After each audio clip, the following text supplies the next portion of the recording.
live stream, everybody. Okay. Got it.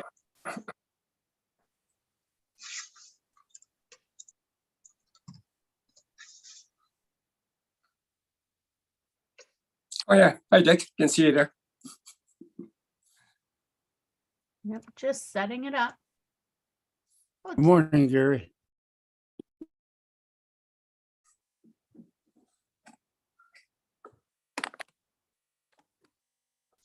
here we go.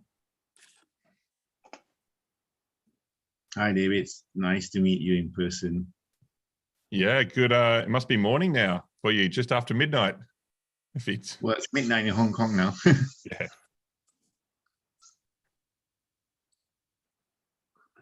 There we go. We are streaming on LinkedIn now. Why don't we kick it off, Gary? Sure, sounds good. So welcome everybody to, this will be our final Meet the Author for year 2022, won't it? Yeah. We got a Year's good gone fast. turnout too. So thank you everybody for taking the time of your day to come and join this community discussion. So I'm just going to throw it right over to you, Gary, like I like to do. And who do we have today and what are we doing? Well, I'm really pleased today to welcome David Proven to the show. Hello, David. Good morning, good afternoon, good evening. Yeah, it's good evening or early evening for David because it's 3 a.m. in the morning in Melbourne time. So thank you for either going to bed early and getting up, going to bed early and I guess getting up late or whatever. But thank you for joining us. What I'm going to be talking about with David and with you also, others, is David's book, A Field Guide to Safety Professional Practice. Now, last month, if you recall, if you were on the show, we discussed the state of the AHS profession with Chance Roberts and his beginner's guide. One of the topics that did come up was education. Education was a major component.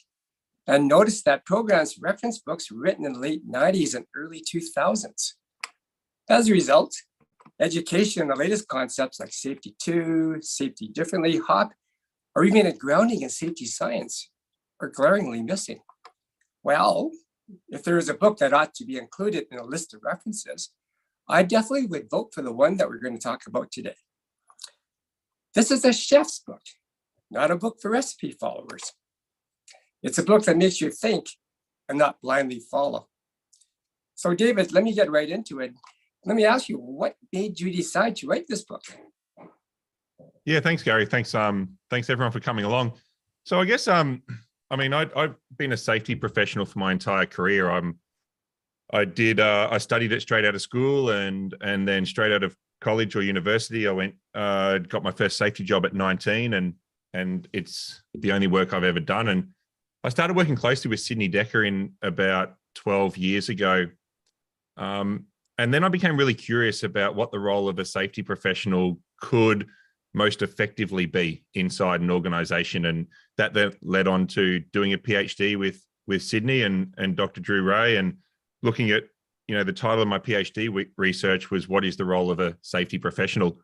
And I guess fortunately or unfortunately, I live in Melbourne in Australia, and infamously one of the longest lockdowns in the world during COVID. So in 2020, I didn't have a whole lot to do, which finally gave me the opportunity to sit down and write this book, which had long been a project of mine that had never quite got off the ground. Cool, that's cool. All right. Well, the book itself, it's divided into 5 parts or building blocks for an effective safety professional practice. You begin though with a chapter on safety science and theories. Why is this important? Look, I think, I mean, there's a lot of pop psychology in the safety space and a lot of different ideas that are floating around the mix. And then there's this sort of growing empirical basis around safety in the safety science literature. And what I thought was really important for safety professionals is to understand the context of their role. I think in business, we say sometimes that cash is king. So speak to your CFO and they'll sort of say cash is king. And I think in safety or any operational aspect of an organization, context is king. And so what I wanted to do and start off this book is just with a sort of a grounding in the last 100 years of management science and safety science, because often in organizations, people will talk about Taylorism or behavioral safety or Heinrich or all of these ideas in safety without necessarily understanding what questions those theories were answering, and also how might some of those ideas still be relevant to the questions that business faces today. So that was why I thought that a solid grounding in safety science would be a good place to start. All right. Okay. Well, you end the chapter with 3 cooking tips. What are they? Yeah, well, I tried to do this. I really wanted to make the book as practical as it could be. I was sort of inspired. This original book, so Studying with Sydney, the original field guide to understanding human error investigations really helped in the early 2000s. It really helped take, I guess, some of the early resilience engineering concepts into more practical application, particularly in that context for people investigating, major accidents. And I wanted this book to do the same thing. I wanted a safety professional to be able to pick it up and go, here's some ideas and concepts. And hey, in every chapter, here are some things that are going to help you do this in your organization. Here's some things that are going to get in your way. And, here's sort of three tips at the end. So when we get to the end of, for example, the safety science section, I sort of say that there's a lot of contradictions in safety science. We need to comply, or we need to empower people with the trusted autonomy to make decisions for their roles. So there's contradictions everywhere in safety science. Also sort of talked about the role of a practitioner to make these theories complementary rather than contradictory. So you actually need to figure out what the best combination of these approaches are for your organization. And the third tip is sort of, you actually need to understand where your stakeholders are coming from. What's the mindset and beliefs around safety and operations that your stakeholders have? Because, I think organizations move forward when there's an aligned operating philosophy in the business. So that's an example where we just sort of come to the end of the section and go, here's, if you take nothing away from this section, take these 3 points away. All right. You mentioned about, or often we hear about this so-called single unifying theory of safety. Is there such a thing? No, I don't think so. Maybe for a little while in 2018-19, when we were writing, when Drew Ray and I were writing our paper on safety work versus the safety of work, we thought we were starting to round out around not a unifying theory, but a very broad theory of safety management in organizations. But couldn't even get close. Safety is, if we think of safety as an emergent property of work, and work is such a complex undertaking, I think you've got to look at safety as a transdisciplinary science. You've got to think about psychology and management science and institutional theory and anthropology and engineering, and there's just no way of tying it together, I think, in a single way. Yeah, right. I think this is why the theme of the this conversation is about cooking and not looking for one recipe that works for all.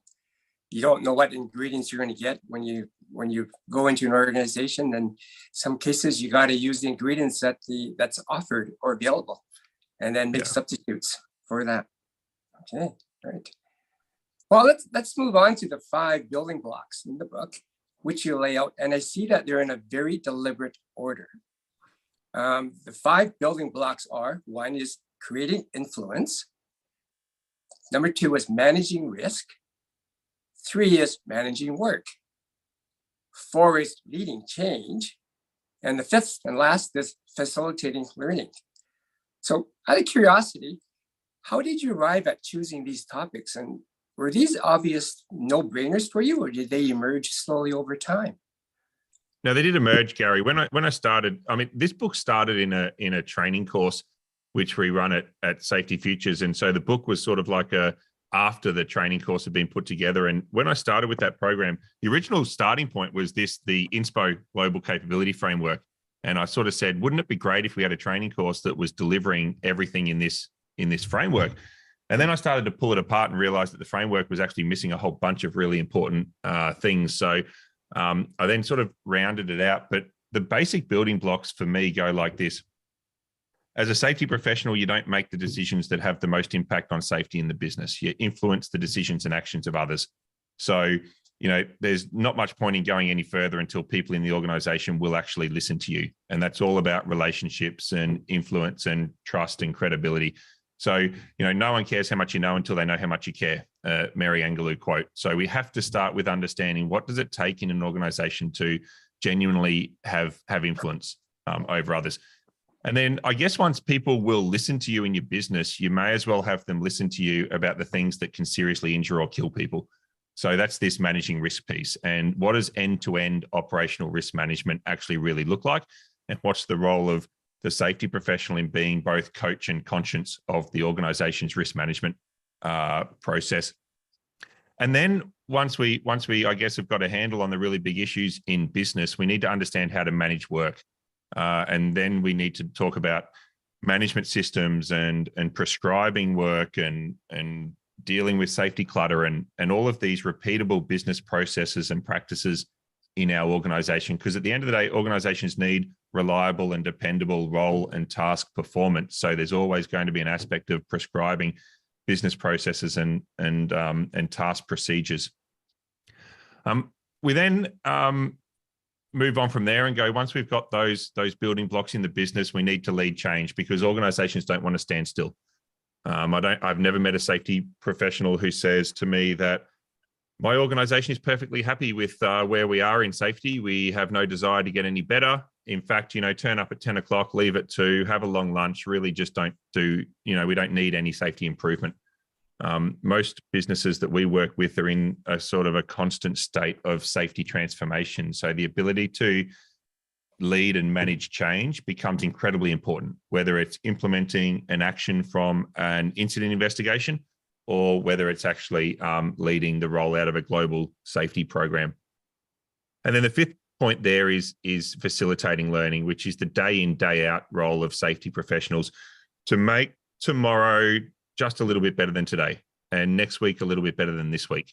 So whether it's learning teams or incident investigation or monthly KPIs and performance measurement, what are these processes and practices that safety professionals have to enable their organizations to learn?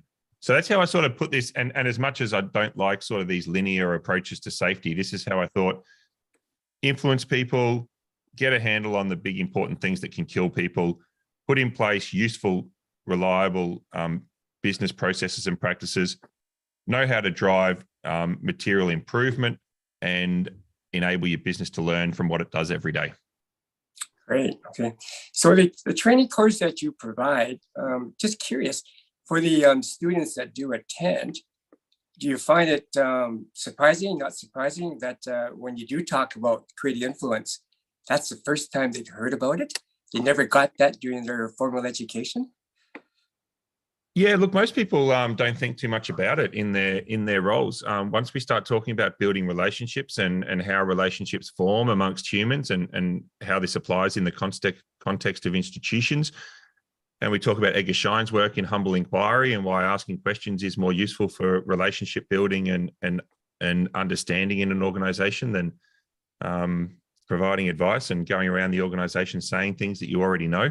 And we talk about coaching and how to hold constructive, difficult conversations and provide professional opinions that are different to others. So we talk about all these different communication skills, and people just haven't thought too much about it a lot of times in their role. Often there's a few different reflections people have. One is, oh yeah, I've figured this out over 15 or 20 years and I understand this. And others are like, I've never really thought too much about this at all. Yeah, interesting. So as you previously mentioned, each chapter ends with useful tips. Just to give viewers a glimpse of what you got in the book, maybe give us 3 or 4 tips you'd like to highlight to create influence? You got any other ones? You gave us a few. Can you give us a few more? Yeah, look, I guess one of the tips is that, socially constructed power is more important than any amount of formal authority. We'll say that in the building relationship section. So, a lot of times safety people that are struggling with influence in their organization will say, well, if I just reported directly to the CEO, then everything would be fine.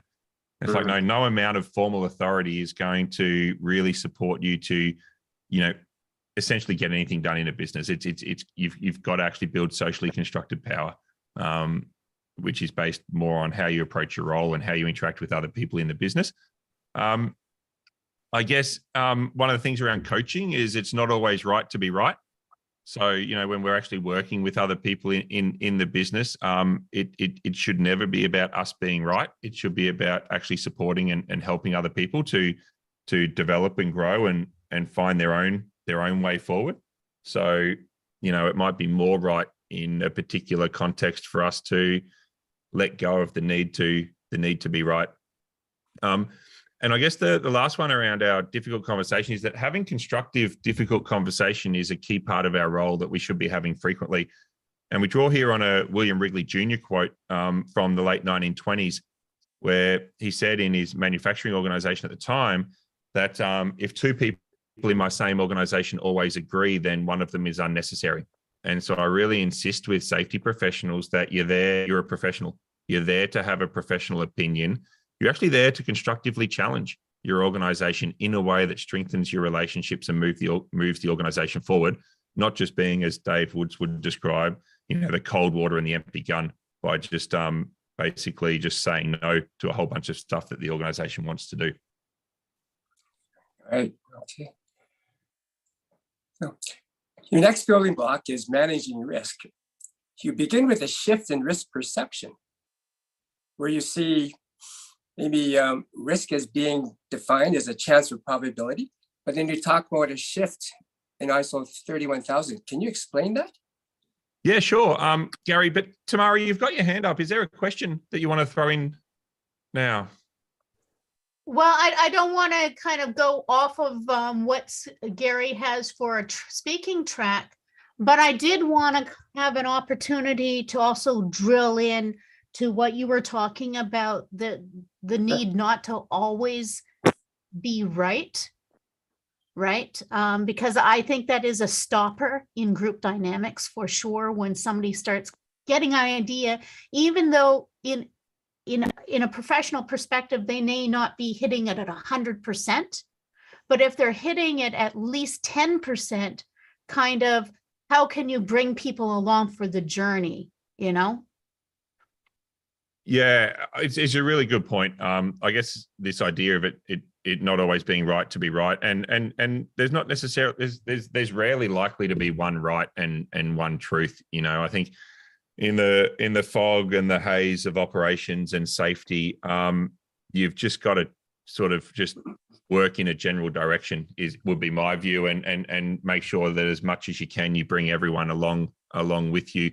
So, I think it's at any point in time when the safety person thinks they're right, there's other people in the organization who also think they're right. And just sort of like duking it out is not necessarily a useful way to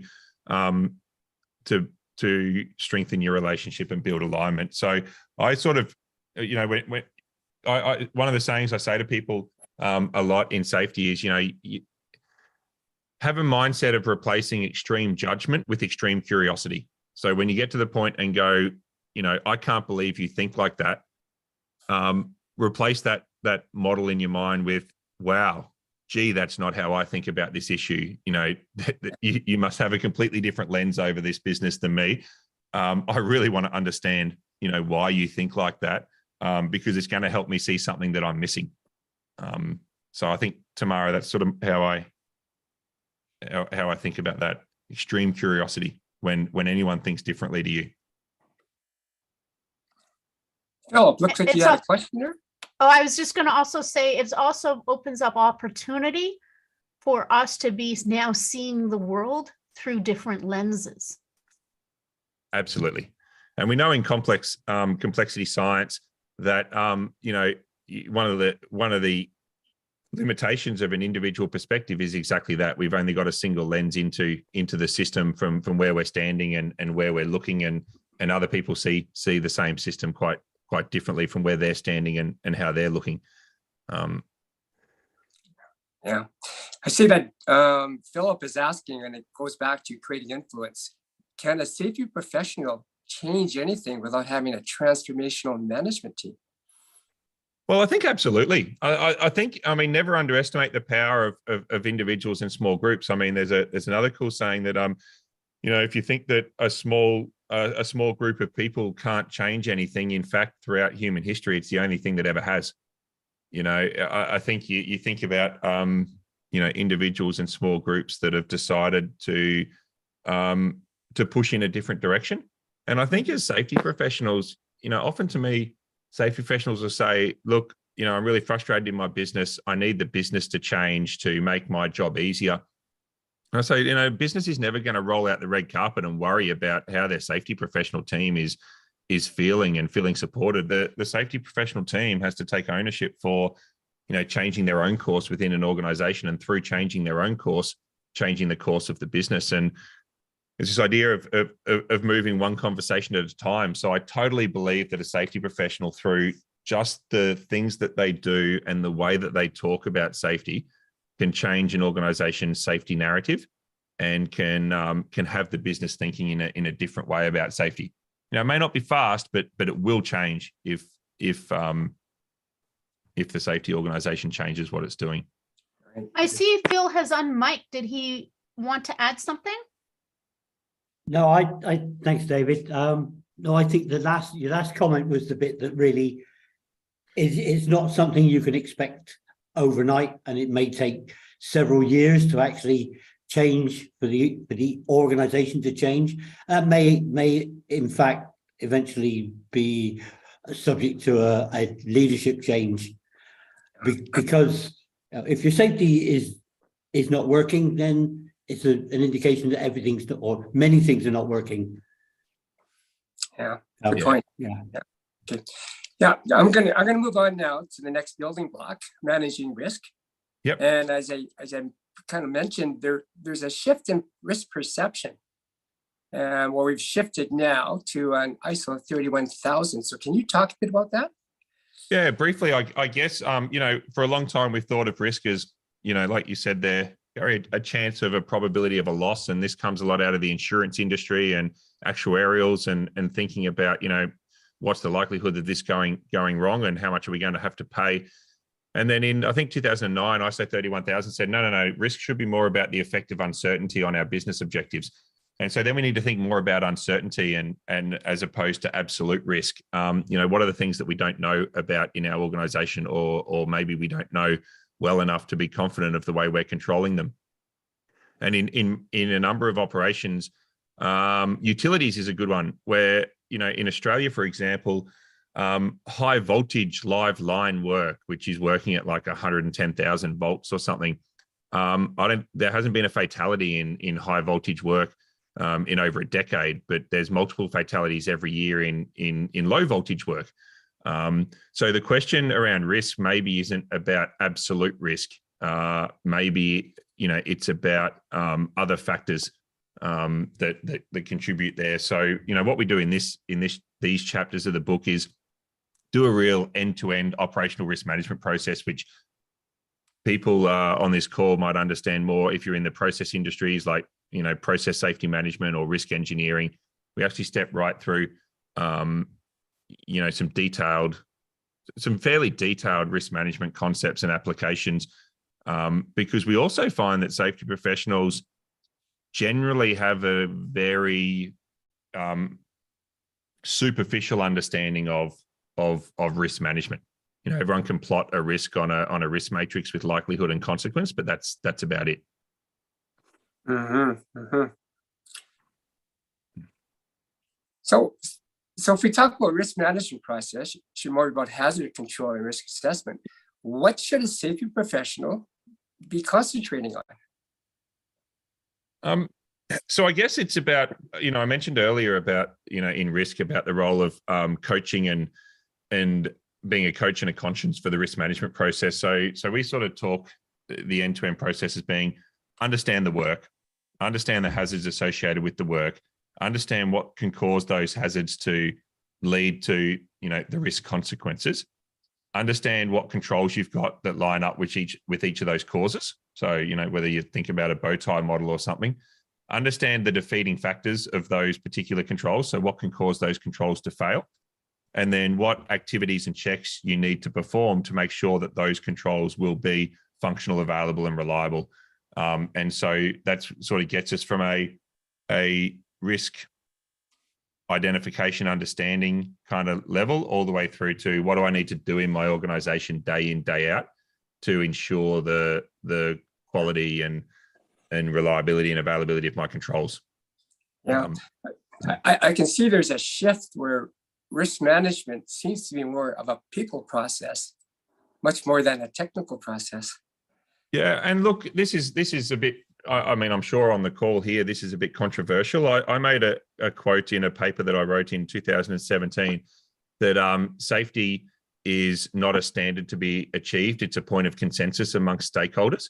And this idea we've had in safety that there's a compliance, there's this black line compliance threshold that once we cross this compliance threshold, we're all of a sudden safe, and everything we do in safety is about meeting a standard. And my thoughts around the complexity of safety is we shouldn't see it as a standard to be achieved. We should actually see it as this point of consensus amongst a diverse group of interested parties. So if we get to the point that because sometimes we tell workers that, no, we're compliant, so it's safe, even if our workforce thinks something's unsafe, or I actually think this should be more about if you take the technical specialist, the safety person, the frontline workforce, the management, if any one of those parties thinks that there's more to do, then there's more to do, at least more to discuss, regardless of whether we think we're compliant or not compliant. Okay. So now we're comfortable. I can see the connection now. We're comfortable influencing people. We have a solid handle on the risk control environment.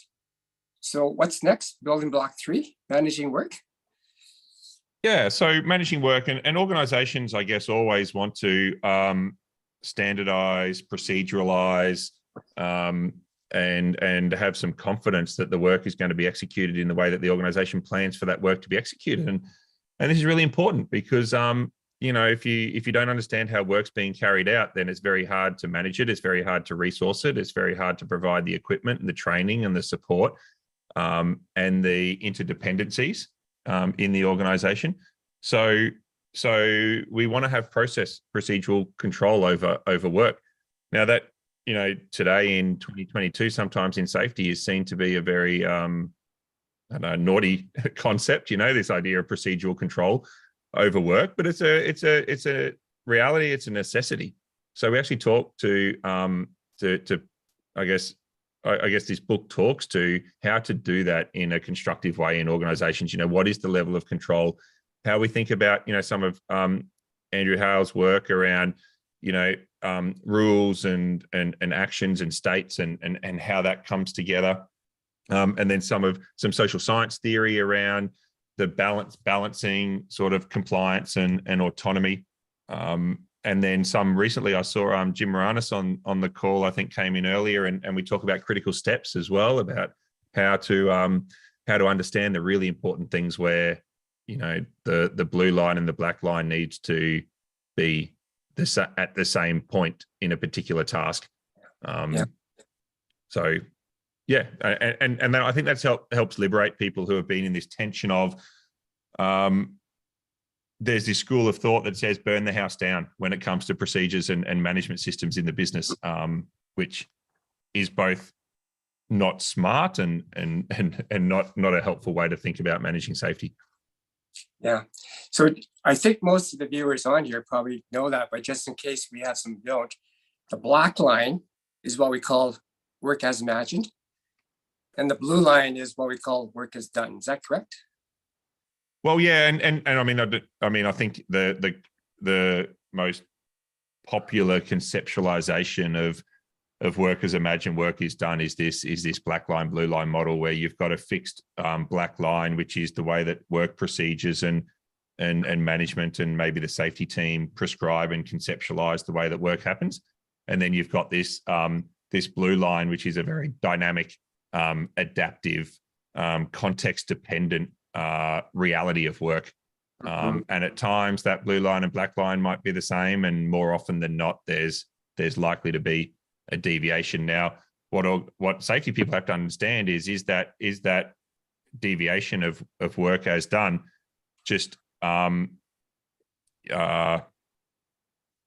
normal and okay performance variability of the work? Is it innovation and improvement, or is it sort of this drift into failure, or this drift of work over time? And this is, I guess, the role of a safety team to understand that gap between workers imagined, workers done, and what it means for risk and safety in the organization. Yeah, right. I do like a chapter that you've got in under managing work, because there is this tendency that if rules are good, more rules are gooder. And of course, we start to overwhelm people with too many. So this topic on safety clutter, I thought was very, very apropos. And I know you, in concert with Jude Ray, have produced a lot of video lectures, articles, and provided us resources on the topic. Can you explain what is safety clutter? Yeah, thanks, Gary. Look, I think this follows an idea that, if everything's a priority, nothing's a priority. And I think that's true of safety and work procedures. So, safety clutter we defined as the accumulation and persistence of safety roles, practices, activities in an organization that doesn't add any value to operational safety. So I guess we've got a largely North American audience. A term I learned during COVID, which I love, is pencil whipping. So in this part of the world, we call it box ticking, but I much prefer your term. It's these things that we do in an organization with the primary objective of enhancing, improving safety. And one that, maybe we know and others know in the business isn't actually adding any useful value to operational risk. So, we've talked about it for a couple of years now, since we coined that term and published it in 2018. And organizations say, yes, we've got it. And still we find organizations struggle for a whole bunch of reasons to do much about it. So that's what we talk about in this chapter. We're trying to help people understand that it's there, and that our role as safety professional ideally needs to be sit back and go, what are all the safety processes and practices we've got in our business, from inductions to inspections to investigations to audits, to training programs? What are all these things that we've got for safety in our business? And what is the current kind of fidelity and quality of those activities in the business? And where we discover that one of those processes or practices is not delivering on its intent, then we should act. We need to act. We need to do something about it. The number of safety professionals and safety teams I sit with that go, oh yeah, this is admin, this is broken, and I'm like, well, it's your process, your practice. You should consider yourself the process owner of it. And if that's how you feel, do something quickly with it. Yeah, I did characterize your book as a chef's book, because you got to first think about the ingredients you're going to add together and the potential outcome of mixing them together. But you do have recipes in the book, and I think they're very useful. For example, can you just talk about the 3 C's of safety clutter and when this recipe might be used? Yeah, well, we sort of in the original paper on safety clutter, we wanted to help people sort of both conceptualize it, but also practically try to identify and do something about clutter in their business. So we talked about, with every safety practice in the business, there's these 3 C's: contribution, confidence, consensus. So, we need to think about each safety process and practice in our business. What is the contribution that this has to safety? So whether it's an induction process, a risk assessment process, whatever it is, a leadership visit, whatever that is, an audit, what is the potential contribution of this activity to safety? How does this actually work? If this process or practice around safety is delivering on its intent, how does that actually happen? So, and this isn't rocket science or complicated. It's like, if I'm doing a safety induction, what I'm actually trying to do is induct someone into my workplace. I'm trying to make them understand the hazards and risks of this workplace, the control environment, a whole bunch of things. So then then the second one is confidence. So, to what degree of confidence do we have that that process or practice is delivering on that contribution? How do we know? Do we just believe that that happens? We run inductions and it works. Do we have any data or feedback or insight that we're actually, realizing that contribution of that process? And then there's a consensus. What does everyone think? So, the manager, the worker, the safety person, the senior leader, and particularly when we think about, audits as an example, is everyone on the same page? So management might think that audits are great. We get a whole lot of confidence and understanding. And, your frontline leaders might think audits are a complete waste of time. I never learn anything new about my business during an audit. And the safety team might think that, oh, gee, for the sake of 4 weeks we spend in this audit, we really don't contribute a whole lot. So what we wanted to do with this 3C framework is provide people some language and process to start talking about the relative efficacy of the different safety practices they've got. Yeah. Tanya, you've got a good question about, can you prevent consensus from being groupthink? Do you want to open up your mic and talk about that? Well, I mean, I just asked the question because I know that a lot of organizations like the idea of consensus building, and we're all here together, but that the influence, I mean, I know that David knows this stuff. Like if the leader weighs in first, then consensus isn't going to be obtained because everybody is going to be socially normed into, well, if that's the way I should be thinking, then that's I will just agree with them, even though it's not their genuine opinion. And it's tricky. So I'm just wondering if you could comment on that. Yeah, thanks, Tanya. Nice to see you again. I think with that, you're absolutely right. So we talk a lot currently, which is great, around psychological safety and what that means, whether people are actually saying what they really think. I think in this point around safety clutter, we talked about the people who are the owners of the business of the process, the people who are executing the process and practice, and the people who are supposedly being made safe by the process and practice and these different stakeholder groups. And I think that comes down to the skill and ability of a safety professional to be able to seek out, insights and opinions of people, whether that's in a group conversation, but maybe in an individual interaction. So being mindful, knowledgeable about groupthink, bias, and these other things, the role of power. I really like Charles Perrow's quote that, power is an issue in safety more important than culture. And I think in institutions, power is very much something that is not discussed enough in safety science or management science, which goes to your point, Tanya, about groupthink and just parroting what the manager says. So I think that's where the skill of the safety professional, the knowledge and skill of the safety professional in getting to the genuine ideas and opinions of people throughout the business. Mm-hmm. Right. Well, in your fourth building block, you say it's time to go strategic in terms of leading change. So what do you mean by that? Well, this idea, I guess, Gary, this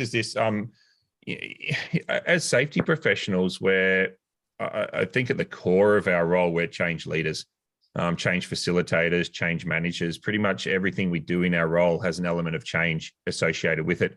Whether we're trying to sort of shape the mindset and beliefs of others through conversation, like I said earlier, whether we're trying to implement actions out of an incident investigation or an audit, whether we're trying to lead a safety improvement program or put in place a new process or practice in the business. A significant amount of everything we do as safety professionals is about change. And I guess this is another core capability that, if you look at a normal safety professional development program or curriculum, you might not see, too much about change management or change leadership. So what we do in this part of the book is really help people understand change, top down change, how management consultants, approach this, Michael Porter's, 8-step change process and what this looks like as top-down change. What we know about, I guess, more bottom-up change, starting with Kurt Lewin's work in the 1940s with the Harwood experiments and how we think about some modern approaches to change through behavioral economics, like nudge theory and things like that. You know, but the central theme to this section of the book is really that organizations don't change, people do. And in organizations, change needs to be done with people, not to people. You know, if we want genuine, you know, ownership and alignment and movement, then it needs to be done with people, not to people. Yeah, I think it's great how you treat strategic organization-wide change, such as implementing a global transformation from an ecological perspective, because this really aligns with what Carsten Bush said about 2 shows ago about organizations being complex adaptive systems, and how he believes, and I think you already mentioned it, that culture sometimes emerges from the system and evolves towards a certain future. And you mentioned nudge theory as well. So I think not too many people maybe understand what nudge theory is. So can you give us a bit of an introduction to that? Yeah, I guess, and I know, Gary, you know a lot more about this than I do. One of the things about trying to write a very general book is you probe into areas and then you realize that these are whole fields and disciplines, and you very quickly feel very inadequate about your understanding of these areas. But I guess nudge theory, I guess it's for me about how do you shape the conditions in an organization such that you are shaping the decisions and actions of others, you know, to align with the way that you would hope that people would make decisions and act, you know. And if you think about, you know, a local government or a city, or I think you'd call them the city departments in the Americas. You know, there's often nudge departments where they're looking at how do I design the community spaces in my city such that people want to come out and spend time in them. How do I need to think about the shape and things like that? Or so it's this idea in nudge theory, and I think it's important in safety and in organizational life generally, is, you know, how do we shape the conditions in the organization in a way that provides nudges to people to decide and act in ways that we would like them to decide and act. Now, some people might say, you know, that's a whole lot of manipulation. And I'd say, well, yeah, like marketing is a whole bunch of manipulation. Like there's $1 trillion marketing industry that's trying to get us to buy things that we don't know we need until we see the advertisement or that. And I think, you know, organizations should be authentic and genuine. And at the same time, I don't think there's anything wrong with organizations going, rather than telling people what we want them to do, how can we shape the environment and the conditions in the organization that make it easy and sensible for them to decide and act in a certain way? Yeah. We look at different degrees of nudging, because sometimes nudging turns into you're going to yank somebody over there, or you're gonna have to pull somebody there, or sometimes you have to smack somebody over there. Well, we're not talking about that form of influence here. We're talking about real nudging, where people actually do have a choice to say yay or nay, right? And then it's up to us, I think, is create the conditions to make it easy for them to go there and make it attractive as well. Okay, right. Any other thoughts from the folks up there? Any questions, ideas? Okay. Jeremy, you've got a question? You want to come on mic and talk about that? Yeah, I guess, David, my question is, how do you differentiate, you know, safety-related change efforts versus all the other change things that go on in our organizations, right? And there could be 1,000 of those things going on at one time. How would you differentiate what we do versus those other ones? Yeah, Jeremy, it's a good question. And in some ways, I'd say that they're not different from any other change effort in an organization. And then at the same time, I'd say maybe they are a little bit.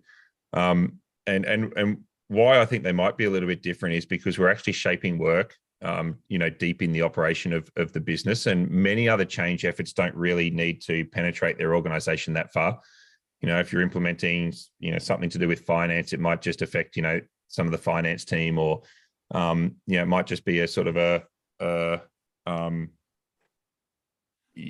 more of compartmentalized change type of process or activity. Whereas when we're thinking about a lot of the things we do in safety, we're actually trying to make change sort of in all pockets of our business with all people in our business, which makes it a much more extensive undertaking and a much more operational undertaking as well. So I think just thinking about it now, I think a lot more thought needs to go into our safety related change efforts than we might currently be putting into them. Thank you. Appreciate it. No, that's fine. Okay. Mike, I think just before we leave this talk about nudge, I think maybe sorry, some Gary, of you. I think Mike's got his hand up. Oh, sorry, Mike. Go ahead, Mike. Thanks. I didn't want to interrupt. Okay, no problem. But yeah, David, I love the book. I'm an academic at East Carolina University, and we're going to use the book in our professional practice class coming up in January. And so, I'm really happy that you wrote this book, and this is a great forum here. Gary, thank you so much.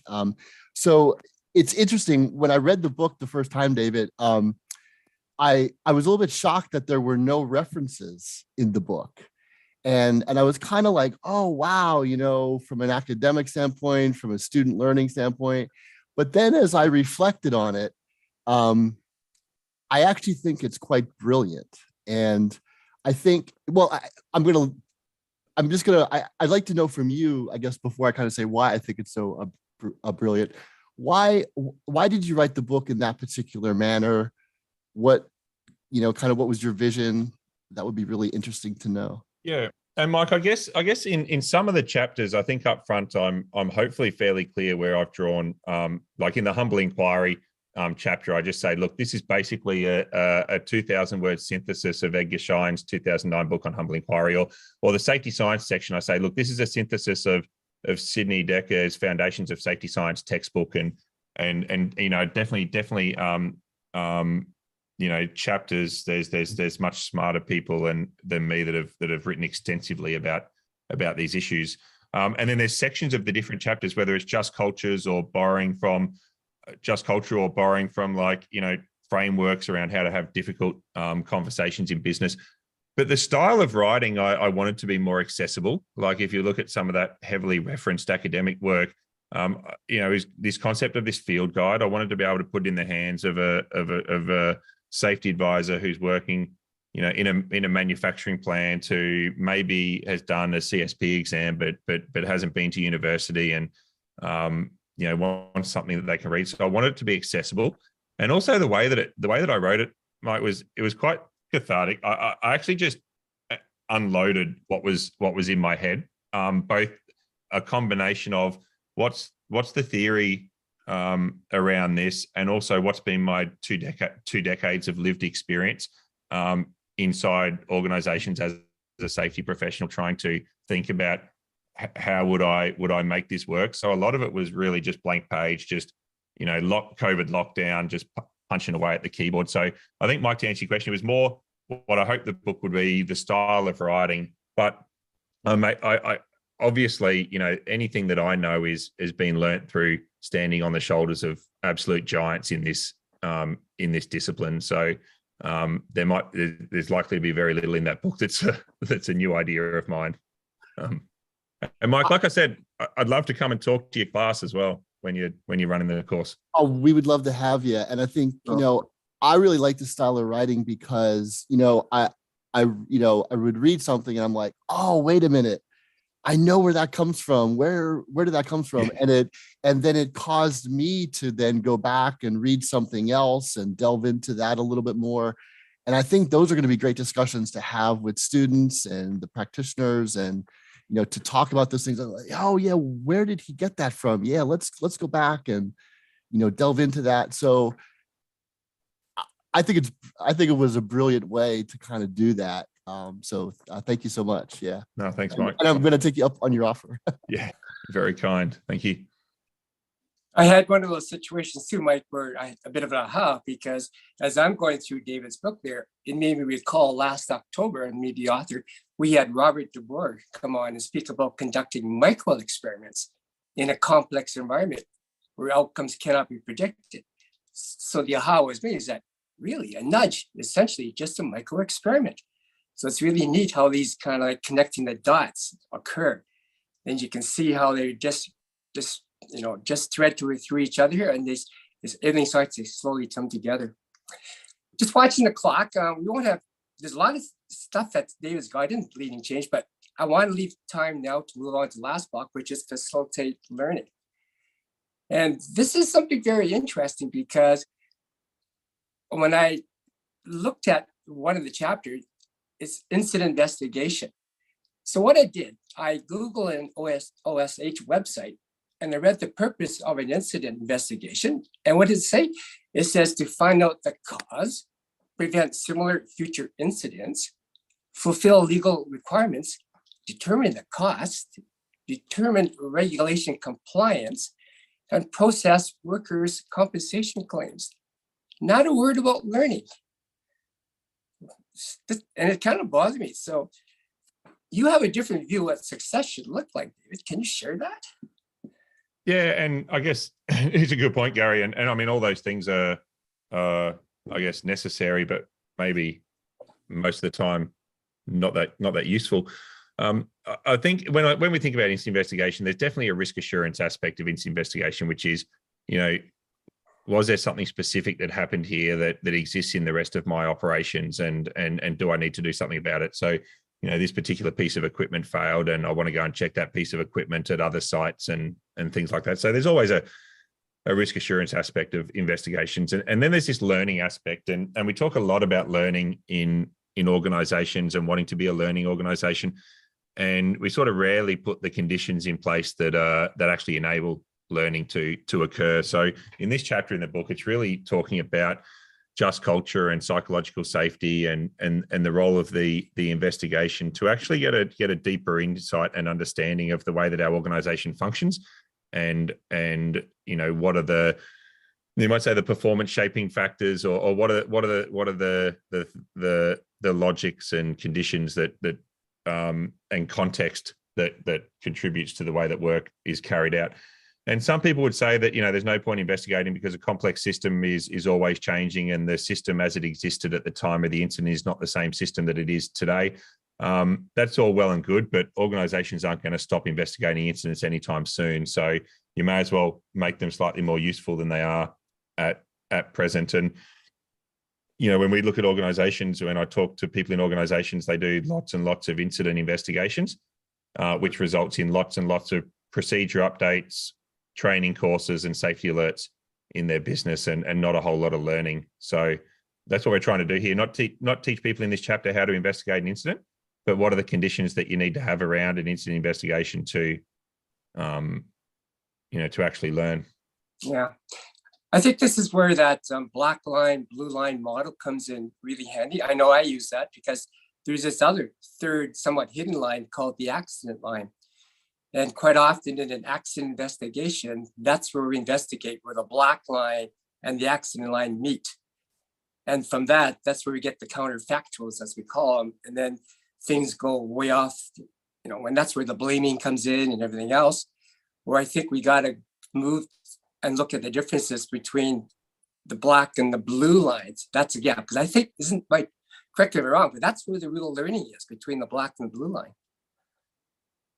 Yeah, I agree, Gary. And also between the blue line and the hazard line, like you said, like what is the safe operating envelope around just normal performance variability of role and task. So there's always a lot to learn. Yeah, right, okay. Anybody got a comment out there they'd like to make in the audience? I see there's, tomorrow we're getting lots of good chat out there, aren't we? Okay. Just checking here, okay. Tanya, you seem to be putting a lot of cool stuff on here. Could you just maybe talk to me about that? That's pretty good. I'm not even sure if I'm able to talk about it yet, Gary, because it's fairly new to me, but a lot of what I believe our understanding of human behavior stems from are some experiments that were done soon after the Second World War and, you know, in the early 70s. And, you know, this blind obedience to power kind of understanding of how people will react, the Ash experiment, on and on and on. There has been, actually, it's an Australian researcher who has dug into the archives of the Milgram experiment and found that Milgram didn't really find what we all think he did. And I think it's amazing and frightening at the same time. And I haven't really processed it yet, but I put the YouTube he did in the chat. I also put the Australian podcast that I learned this from in the chat. And I think it's really important for us to realize that some of maybe the foundational assumptions that we have on human behavior might not be as solid as we think they are. Ergo, everything else that comes from that, we might have to really start questioning. That's all I'm, you know, it's kind of a big deal. Good. Yeah, good. Okay. Just make a comment. I see Jim Marinus is with us. And as I was going through David's book, his first chapter under facilitated learning is understanding work. And of course, that made me think of critical steps. So there's another connection with another book to David's book here. So David, in some cases, I'm finding your book could be a bit of a hub for all these various shows that we've had on for the past couple of years. So I find that really fascinating. Okay. I see there's a comment there from, was it Philip? Oh, Paul, Paul, you got a comment there? Question? There's one from Philip and one from Paul. Okay, why don't you go ahead? Go ahead, Philip, sounds like you're first. Yeah, so it's just a question to David. We're talking a bit about the black line and the blue line. I've not read the book, and I'm just questioning whether you discuss the subject of learning from everyday work, normal everyday work in there. Yeah, a specific subject. Yeah, it's a good point, Philip. And I guess there's the understanding work chapter in the book is about learning from everyday work, and really talks about I guess learning about the blue line and how to go about doing that. What different types of insights processes you can have in your business to do that, the descriptive processes and normative processes. And I think it's just a really nuanced view on what companies think that they're doing when they say we've got planned task observations or other types of activity which is meant to be doing that. Right. Thank you. Okay. Oh, go ahead. Thanks, Gary. Hi, David. Yeah. It was just my question was just in relation to, I suppose, technical skills versus the critical people skills. We've kind of focused a bit more on the critical people skills in the last while, and it's probably no harm really. But what are your? I hadn't a question there, a ratio, you know, for new people coming into the industry, or do you see a balance there, or one way or the other? Look, it's this might be somewhat controversial because it's probably counter to safety professional development curriculum for the last 2 decades. But if you've asked me for a ratio, I'd say 10%, 90%, 10% technical skills, 90% critical people skills. You know, I think I don't focus at them too much in this book because most people have done an auditing course, an incident investigation course, a hazard management course. They might understand some of the technical aspects. And also there's typically in any of those technical aspects as a safety professional, there's likely to be someone in your organization who has more deep technical knowledge on that issue than you do anyway. So your ability to ask good questions is always going to trump any sort of technical capability that you're bringing in relation to work or hazards. So I think it's good to an extent, Paul, to have enough technical understanding that you can ask good questions and draw people in. So, you know, I still think industry context is really important. So, you know, understanding the language and the business processes in the industry that you're trying to support. But I also think it's potentially less helpful if the safety person already thinks they know the answer. So I don't know if that helps, Paul, but I Yeah, always hesitate to give a really specific answer, but if you ask the question, I'm happy to have a crack at it. yeah, no, good stuff. Thanks. I'm getting closer to the 1090 myself. Maybe not quite there yet, but closer. We're at the top of the hour, so I just want to leave one more question and maybe call on your experience, David, traveling around the world. Do you find all the stuff that's in your book totally applicable for different cultures, whether it's south, east, north, west? Yeah, so because we didn't talk specifically about regulation or anything like that, we've had more than, I mean, in the training program which this book is based on, we've had more than 500 safety professionals in the last 2 years. You know, mines in all corners of Africa, Mauritania, Angola, Nigeria, South Africa. We've had people in Canada and the Americas and Mexico and South America and Asia as well. There's a comment in here. There is some different cultural context between Western and Eastern that Fids has mentioned there. It means things like humble inquiry and the role of hierarchy and power in business is a bit different. So if you think about some of the approaches that we've been talking about today, about consensus building and learning teams, there's a slightly different hierarchical context that you need to understand particularly in Eastern cultures around that. It doesn't mean that you shouldn't have that mindset, but it means how you actually go about doing that needs to be culturally sensitive. But we do find that, that most of the material in the book resonates with people, all over the world. And in fact, one of the things that I've been most surprised about is how consistent the plight of a safety professional is in all parts of the world. So that's been my experience. That's great. Thank you. Well, let me close today's session, which is our top of the hour. What's your 3 takeaways that you would like to leave the viewers?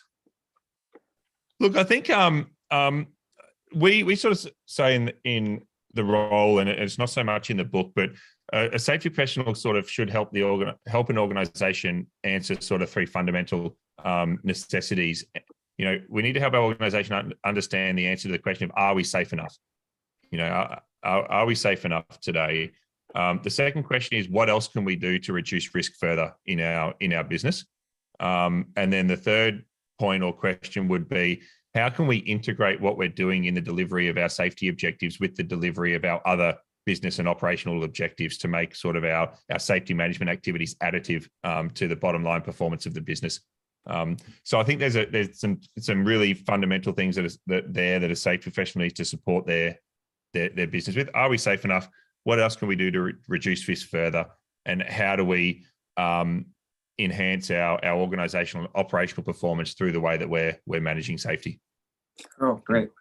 Well, there's a lot more in the book that we couldn't cover today, and I don't know where the hour went, but we passed it. So we left a lot of meat uncarved, if I can say that. Besides getting the book, I also recommend checking out David's Safety Futures website. And I think tomorrow we'll include a link in that when you publish today's recording on LinkedIn. Okay. Absolutely. So over to you. Yeah, no, thank you everybody for joining us, and Gary again for hosting and putting this together, and for everybody for coming, because if we didn't have you join us, we wouldn't have these discussions. So this is great. Thank you. And thank you, Dave, for taking time out of your busy day to join us and share your book and share your knowledge and, just kind of lift our thinking up a little bit to a different place. Thank you very much for doing that. No problems, Tamara. Just for reference, the 3 a.m. till 4 a.m. Saturday morning time slot isn't usually that congested in my schedule. So we can do this again. Yeah, That's any what week, I'm hearing. Any week. Absolutely. Any week would be fine. Wonderful. I guarantee I'm available. Well, thank you, everybody. Thank you. Happy holidays, everybody. Happy everyone. holidays. Happy holidays. Thank you, David. Thank you, everybody. Thanks all. So Richard, you had a question, didn't you? Oh, did Richard go? Yeah, looks like it. Oh, okay. All right. He had a question. Oh, it's okay. Let's see.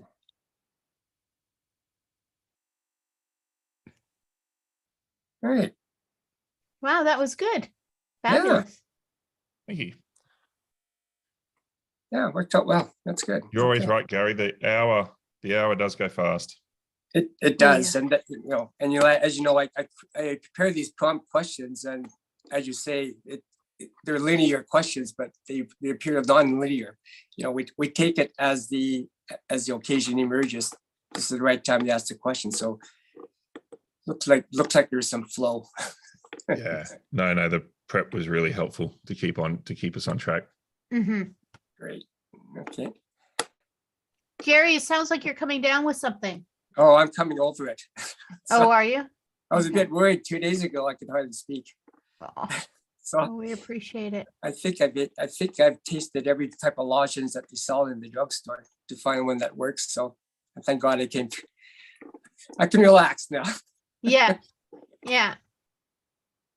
Oh, this has been great. Okay. Yeah. So do you have the link to David's Safety Futures? Or maybe you can provide that? Yeah, I've just been- safetyfutures.com. Yeah, it's very straightforward. If not, I can give it to you, but I think you should be able to find it. Oh, okay. So not the book. No, it's a link to, and there's a ton of online resources there, which is really good. Which basically supports the program that he has, the online program.